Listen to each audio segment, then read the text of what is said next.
Dan untuk mengetahui perkembangan penanganan gempa bumi di Kabupaten Cianjur, Jawa Barat, sudah terhubung bersama kami dengan produser lapangan CNN Indonesia, ada Angga Dwi Putra di Pendopo, Kabupaten Cianjur. Angga, selamat malam. Angga, seperti apa informasi terbaru yang Anda terima dari pemerintah daerah Kabupaten Cianjur mengenai penanganan pasca gempa terhadap para pengungsi yang masih bertahan di sana? Ya, selamat malam Puspa. Dalam update ataupun konferensi pers yang baru saja digelar di Pendopo setiap harinya pukul 5.15 tadi, disampaikan bahwa untuk pencarian korban ini dipastikan akan ditambah selama 3 hari ke depan karena hingga hari ini total masih ada 12 orang hilang. Jadi dalam pencarian, dalam upaya misi pencarian dan juga evakuasi atau penyelamatan hanya ditemukan 1 jenazah di wilayah Desa Cicadas, di Kampung Cicadas maksud saya, Desa Cijedil, Kecamatan Cugenang, Kabupaten Cianjur. Artinya memang masih ada 12 orang lainnya yang masih dalam statusnya hilang. Jadi oleh Basarnas tadi disampaikan oleh Search Mission Coordinator atau SAR Mission Coordinator akan diperpanjang selama 3 hari ke depan, mulai hari Kamis hingga hari Sabtu. Sementara untuk penanganan bagi para pengungsi ini juga diupayakan. Tadi salah satu poin terpentingnya adalah untuk pelaksanaan pemberian bantuan seperti itu oleh Bupati tadi menyatakan bahwa sebaiknya seluruh donasi yang akan diberikan ini tidak akan diberikan secara langsung, namun harus berkoordinasi dengan pemerintah Kabupaten Cianjur, dengan Polres, seperti atau dengan TNI yang juga ada di wilayah Cianjur ini. Kemudian nanti akan donasi-donasi tersebut atau bantuan dari para donatur ini akan diberikan oleh para petugas seperti itu supaya bisa sampai di titik yang membutuhkan. Karena memang dari hasil evaluasi selama sepekan ini ada beberapa titik-titik pengungsian yang bantuannya menumpuk seperti itu karena banyak donatur yang langsung datang ke sana. Sementara ada titik-titik yang cukup jauh yang sulit dijangkau dengan kendaraan roda 4 ini kesulitan mendapatkan bantuan. Artinya memang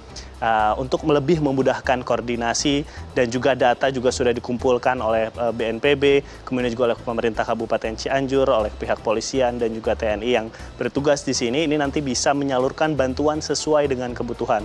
Jadi nanti mulai hari ini pemerintah Kabupaten Cianjur meminta semua donasi dikumpulkan terlebih dahulu. Ada beberapa titik pengumpulan yang bisa dilakukan, salah satunya juga ada di Pendopo ini.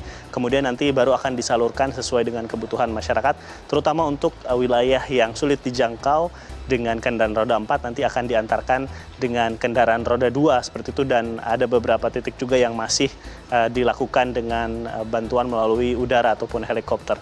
Puspa. Baik, Angga, dengan banyaknya jumlah pengungsi yang rentan akan penyakit seperti informasi yang sebelumnya saya sampaikan, bagaimana skenario relokasi? Ada informasi mengenai relokasi pengungsi ke wilayah yang lebih layak, yang lebih baik untuk para pengungsi ini agar tidak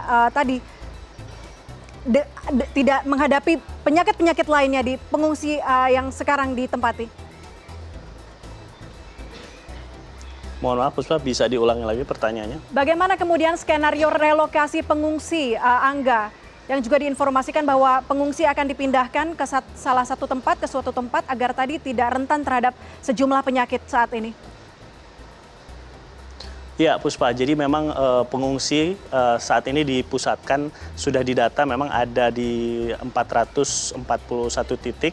Dan lebih banyak memang pengungsian yang sifatnya terpusat dan ada 118 yang sifatnya mandiri. Ini artinya memang pengungsian mandiri ini yang nanti akan diupayakan seperti itu untuk bisa masuk di pengungsian yang terpusat. Sementara itu untuk warga yang rumahnya tidak terlalu rusak seperti itu atau dalam kondisi struktur yang baik. Ini tadi dari pemerintah Kabupaten Cianjur juga sudah menyampaikan, mengimbau mereka untuk kembali ke rumah masing-masing seperti itu, agar memang nanti di pengungsian ini adalah warga yang memang benar-benar rumahnya ini dalam kondisi rumahnya rusak berat ataupun rusak sedang sehingga tidak bisa kembali ke rumahnya. Jadi memang itu yang sedang dilakukan sekarang. Warga-warga yang rumahnya dalam kondisi layak ini dipersilakan untuk kembali ke rumah, namun tetap dengan memperhatikan keamanan seperti mengatur barangnya supaya ketika terjadi gempa susulan misalnya seperti yang terjadi pada pagi tadi dengan skala magnitudo 3,5 magnitudo ini mereka bisa keluar seperti itu dari rumah dengan aman. Dan memang untuk relokasi ataupun pemindahan ini bukan dilakukan untuk pengungsian, tapi nanti ini adalah untuk hunian tetap. Jadi pemerintah sudah menyiapkan, pemerintah Kabupaten Cianjur menyiapkan di Desa Cilaku seperti itu. Kemudian nanti Kecamatan Cilaku, nanti wilayah yang akan diprioritaskan adalah warga yang tinggal di sekitar longsoran di Desa Cijedil, ada 2 titik, Kampung Cicadas, kemudian juga di RT 3. Nah, nanti warga-warga yang di sana memang semua akan dipindahkan karena sudah tidak direkomendasikan ada bangunan di wilayah longsoran. Jadi nanti akan dipindahkan ke wilayah Kecamatan Cilaku, Desa Sirnegale. Puspa. Baik, terima kasih laporan Anda, Angga Dwi Putra, koresponden CNN Indonesia melaporkan dari Kabupaten Cianjur, Jawa Barat.